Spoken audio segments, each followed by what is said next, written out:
La grande démission, phénomène venu des États-Unis, gagne-t-elle aussi la France? On en parle avec vous, Jean-Marc Vittori. Bonjour Jean-Marc. Bonjour. Éditorialiste aux Échos. 50 millions d'Américains ont quitté leur job l'an dernier. En France, toute proportion gardée, on n'en est pas là du tout, même si je vous lisais 1 million de personnes ont quitté leur job En depuis 6 6 mois. mois. En 6 mois. Oui, tout à fait. Donc voilà, et donc on se dit qu'il se passe quelque chose ou pas alors? Parce qu'on est un taux d'émission qui est élevé mais qui n'est pas inédit. Voilà. Voilà, alors 1 million sur 6 mois. Les avant-derniers chiffres disponibles, on attend les derniers, mais on ne les a pas encore. Mais bon. Et si on regarde le taux de démission, c'est-à-dire si on ramène ça à l'ensemble des emplois, ben on se rend compte que c'est élevé, mais que ça a déjà été aussi élevé C'est 3-4%, quoi, c'est ça? à des pics conjoncturels précédents, hein, c'est-à-dire notamment en 2008, avant la grande chute Lehman Brothers, on avait aussi un taux aussi élevé. Donc, a priori, on peut se dire, il y a beaucoup de gens qui changent de boulot. On peut dire en même temps, on a déjà eu ça dans le passé. Moi, je crois qu'il faut voir les choses un petit peu différemment cette fois-ci. Parce que, avec l'idée que quoi? Qu'il y a un avant-après crise du Covid et que. Qu'est-ce qu'elle traduit encore une fois? Que ça traduit quoi? Parce que on a souvent entendu oui, les gens n'ont plus envie de bosser après le Covid. Enfin, ouais, le sujet il n'est pas là. Le sujet c'est ça reflète quoi? Ça reflète l'embellie sur le marché de l'emploi, le fait que le marché de l'emploi se porte bien. Évidemment, évidemment. Et Le fait que les salariés changent beaucoup plus, c'est aussi parce qu'ils ont la possibilité, Mm. parce que les entreprises embauchent. Mais c'était le cas à chaque fois. À chaque fois que le taux de chômage était à Bien sûr, 6-7%, bien sûr. les gens changent plus facilement de boulot. Donc Et, c'est quoi? C'est une question de salaire, c'est une question de donner du sens à son travail, c'est une question de. Alors, je crois qu'avec le Covid, il s'est passé deux choses très importantes. Pas une, mais deux. La première, dans le rapport au travail. La première, c'est qu'il y a beaucoup de gens qui se sont arrêtés de travailler de manière imprévue pendant plusieurs semaines. Et donc, ceux-là, ils se sont interrogés, même sans s'en rendre compte, ils se sont interrogés sur leur travail, sur ce que ça voulait dire, sur l'organisation de leur vie. Il y a des gens qui se sont rendus compte, par exemple, qu'ils ne voyaient pas leurs enfants et que c'était important, que c'était agréable, que ça apportait beaucoup de choses de voir ses enfants. Il y en a d'autres qui se sont rendus compte que travailler la nuit, c'était vraiment pénible. Mm. Et ben, quand on arrête de travailler la nuit, ben, la vie change vraiment. Donc il y a d'un côté des gens qui se sont interrogés profondément sur leurs choix professionnels et les choix de vie que ça impliquait. Donc d'un côté, il y a ça.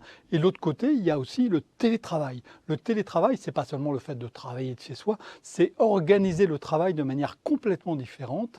Et avant les confinements, je ne sais pas si vous vous souvenez, mais avant les confinements, il y a plein d'entreprises où on disait que c'était totalement impossible. Mm. Hein, je pense à une grande banque à la Défense où les traders, on leur avait dit non, vous ne pouvez pas travailler de chez vous pour des raisons réglementaires. Mm. Et ça, c'est ce qu'on leur a dit encore, on leur disait encore le 15 mars 2020. Et le 20 mars 2020, ils étaient tous de chez eux à trader, comme des fous, comme avant, comme quand ils étaient dans la salle des marchés. Et donc, on sait que des formes d'organisation très, très différentes sont possibles. Et donc, les salariés, de plus en plus, ils cherchent à trouver de nouveaux équilibres. Avant, ils n'avaient pas le droit. Ils n'avaient pas le droit de penser à ces nouveaux équilibres. Ils les ont vécus pendant des années. Et donc maintenant, ils cherchent ces nouveaux équilibres. Chaque salarié, chacun d'entre nous, on cherche un équilibre et sur une palette qui est beaucoup plus variée qu'avant. Et les entreprises, elles doivent s'adapter à ça. Juste un exemple très concret d'un jeune que j'ai vu récemment. Il avait le choix entre deux postes, deux entreprises. Il a choisi celui où on lui a dit qu'il pourrait s'arranger pour être à 6 heures à la sortie de la crèche pour récupérer son gamin.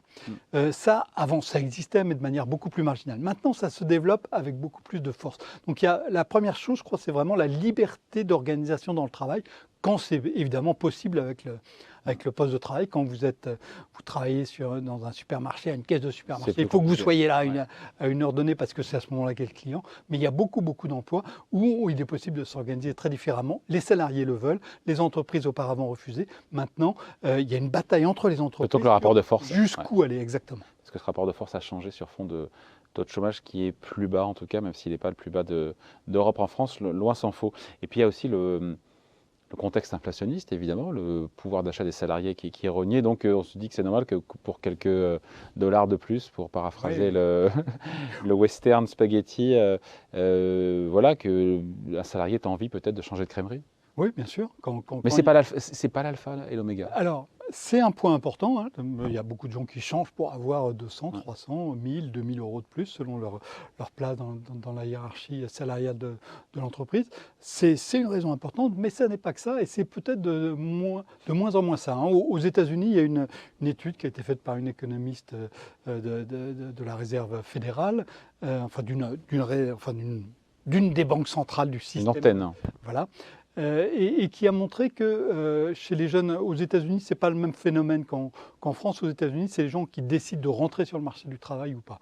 Il y a beaucoup de gens qui ne sont pas revenus sur le marché du travail après l'épidémie.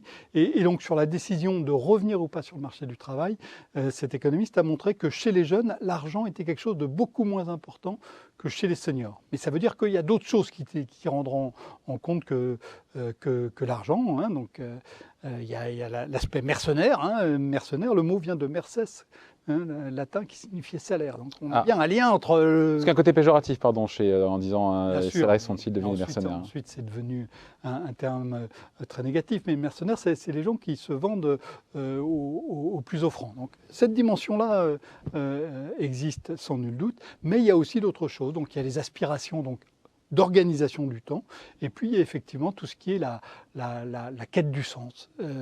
Et ça vient aussi, je pense, de ce qui s'est passé pendant les interrogations du confinement.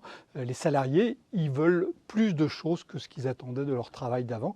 Je pense aussi que ça vient du fait que on a eu une évolution très lente du travail, qui s'est déshumanisé, qui s'est dépersonnalisé, où les gens font des tâches de plus en plus morcelées. Et donc, quand vous faites une tâche très morcelée, vous ne voyez pas le résultat final. Vous ne savez plus pourquoi vous travaillez. Vous et moi, on a la chance de voir le résultat de ce qu'on fait. Vous, quand vous recevez des invités, moi, quand j'écris des articles, on voit ce qu'on fait. Mais il y a très peu de salariés qui ont cette chance-là. Et donc, il faut réorganiser. Il faut que les gens voient pourquoi ils travaillent. Et de plus en plus, ils le veulent. Et je pense que pendant les 2 années extraordinaires de confinement, d'arrêt, de réorganisation du travail qu'on a vu, les gens posent cette demande de manière beaucoup plus forte. C'est vrai pour les jeunes, mais je pense que ça dépasse largement les jeunes. Donc dans les attentes des salariés, il y a évidemment la question des salaires, le bien-être, le fait d'avoir plus de liberté dans l'organisation de son travail, donner du sens, de l'autonomie, de la flexibilité. Elles peuvent répondre, les entreprises, parce qu'elles ont leurs contraintes aussi, elles ont des coûts de production qui montent, enfin, c'est compliqué, il y a la concurrence, il y a... Mais je crois qu'elles n'ont pas le choix, parce que sinon elles ne vont pas trouver les gens dont elles ont besoin. Et sinon, il y a encore pire. Alors ça, c'est le dernier mot à la mode, hein. On a eu du big quit, donc la grande démission. Ouais. Et maintenant, on a le quiet quitting. Oui, j'ai vu ça. Alors c'est le fait à bas bruit de se désintéresser de son job, c'est ça, Voilà. en fait. Alors on reste au boulot, on ne change pas d'entreprise, mais on en fait le moins possible. On fait le strict minimum, ce pour quoi on est payé. On ne fait jamais rien de plus. On compte ses heures systématiquement. On ne répond pas aux mails en dehors des heures de travail. Exactement. Et je pense que pour les entreprises, c'est pire. C'est pire que le quiet, quoi. Le quiet quitting, la démission tranquille. C'est pas en fait, c'est une fausse démission. On reste dans l'entreprise, mais on se désengage du travail. Or, les entreprises, elles vont avoir besoin d'avoir des salariés qui sont de plus engagés. Si vous regardez l'organisation, la façon dont les entreprises conçoivent le travail et le salariat, avant, les entreprises disaient aux salariés ce qu'ils devaient faire. Et puis le salarié, il ne pouvait pas sortir. Il exécutait, c'était un pur exécutant. De plus en plus, toutes les tâches qui relevaient de ce travail-là, elles sont faites par des machines et de plus en plus par des automatismes. Donc les salariés, on leur demande au contraire de plus en plus d'être autonomes, de prendre des initiatives, d'être actifs. Et s'ils se replient dans leur coquille, s'ils décident de faire le strict minimum, à ce moment-là, pour les entreprises, ça va devenir très très compliqué. Donc elles ne vont pas avoir d'autre choix que de s'adapter à ces nouvelles demandes. Certaines proposent des choses, d'ailleurs, je vous lisais, le Club Med, c'est ça, qui propose de... Alors, elle propose à ses salariés parisiens d'aller travailler... dans les resorts. Voilà, de travailler pendant, je crois, 6 semaines dans le resort de leur choix. Et donc en télétravail. Sympa, ça. Voilà, donc ça permet d'aller dans des endroits qui ne sont pas désagréables. Donc il y a ça. Il y a des entreprises qui vont proposer le 10+2, par exemple. Le 10, voilà, vous travaillez du mois. Pendant 2 mois, vous êtes sans solde, vous faites ce que vous voulez. Alors évidemment, quand vous avez un petit salaire, vous ne pouvez pas vous permettre, mais quand vous avez un bon salaire, ça correspond. Donc vous pouvez faire de l'humanitaire pendant 2 mois au Burundi, vous pouvez Sans solde. lancer une expérience de start-up. Oui, mais vous avez la liberté de le faire. Auparavant, voilà, c'est un grand groupe de conseil qui propose ça. Avant, dans un grand groupe de conseil, vous travaillez 11 mois sur 12, 15 heures par jour. Maintenant, il y a cette possibilité-là. Et il y a plein d'autres possibilités. Voilà, il y a je crois que c'est Publicis aussi qui propose à tous ces salariés de travailler là où il y a une antenne, dans n'importe quel pays où il y a une antenne de Publicis. C'est comme Publicis a des antennes dans 100 pays.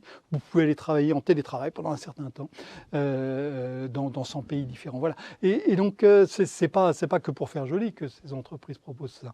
C'est parce que elles ont besoin de ça.